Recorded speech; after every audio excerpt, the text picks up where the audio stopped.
Coucou, alors aujourd'hui je vais te parler d'un autre sujet sur mon Instagram Histoire d'enfant, je te mettrai le lien. Donc en fait je t'explique la situation.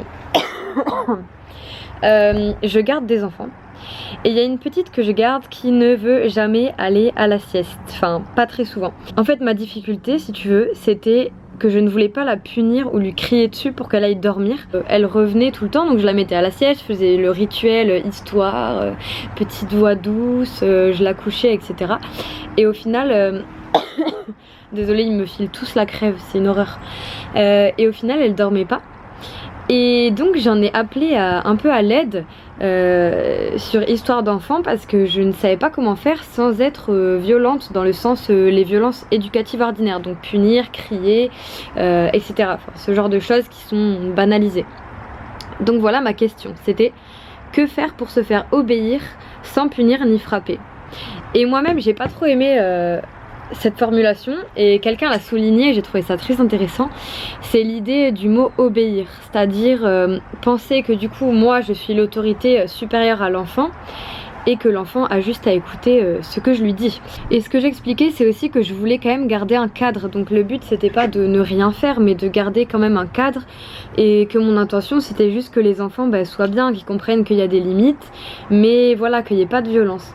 Et donc il y a une fille qui m'a répondu, qui visiblement est assez connue, moi je savais pas trop, qui s'appelle Les Lunettes de Maja. Voilà. Et j'ai trouvé qu'elle avait fait un article très intéressant et je vais un petit peu vous expliquer ça. En fait ce qu'elle explique, mais je vous invite à aller voir ce post avec un O. Voilà.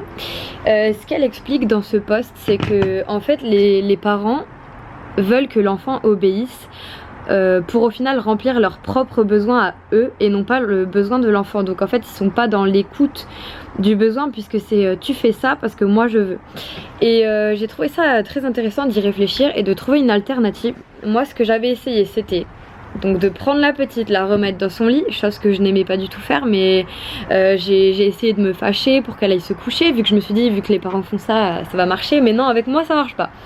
Donc au final, la solution que j'ai trouvée, qui était juste trop mignonne en plus, c'est que donc je suis restée avec elle dans sa chambre, je lui ai demandé de fermer les yeux, de ne plus parler et d'écouter une musique que j'ai mis sur mon téléphone. Donc j'ai pris du piano parce que moi le piano ça m'a toujours fait du bien, donc j'ai choisi un morceau de piano et je lui ai mis et en fait je suis restée à côté d'elle comme ça et j'ai fait semblant de dormir jusqu'à ce qu'elle s'endorme.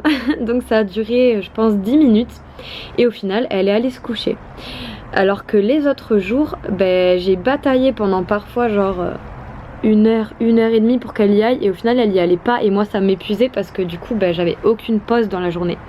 Et donc voilà, c'est une alternative que j'ai trouvée et aussi je me pose la question de est-ce qu'elle a vraiment besoin de cette sieste sachant qu'elle a 3 ans et demi et peut-être sinon qu'elle pourrait se coucher plus tôt. Mais voilà, c'est la réflexion que j'ai envie de t'apporter aujourd'hui parce que je trouve que c'est trop banalisé ce truc de obéir etc.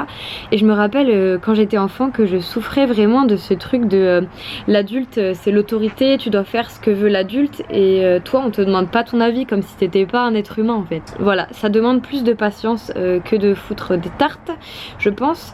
Et en même temps qui prend du plaisir à mettre des claques à son enfant et des fessées etc. Je pense qu'il y a vraiment d'autres alternatives. Aujourd'hui il y a beaucoup de contenu sur les... comment on appelle ça, l'éducation bienveillante. D'ailleurs Les Lunettes de Maja fait une réflexion très intéressante, c'est remplacer éduquer de façon bienveillante par éduquer de façon respectueuse, parce qu'on peut se dire oh c'est bienveillant de lui mettre une fessée comme ça il va comprendre et il sera bien éduqué plus tard. Ouais bof, moi je suis très sceptique là-dessus et je vous invite à regarder les études sur la fessée qui montrent que l'enfant est plus anxieux, a plus de chances d'avoir des comportements antisociaux etc, ce qui est logique. Voilà, c'est tout ce que j'avais envie de te dire aujourd'hui. Oh là là j'ai la crève, maintenant il faut que j'aille travailler, je vais garder les enfants justement, celui dont je te parle. Passe une bonne journée, dis-moi si tu as des enfants, si tu en gardes, comment tu fais avec eux, si ça t'est arrivé de craquer, de mettre une baffe et que tu t'en veux trop et que tu aimerais faire autrement, eh bien il y a d'autres solutions, je t'encourage vraiment à passer par cette voie pour en finir avec la violence. Ciao.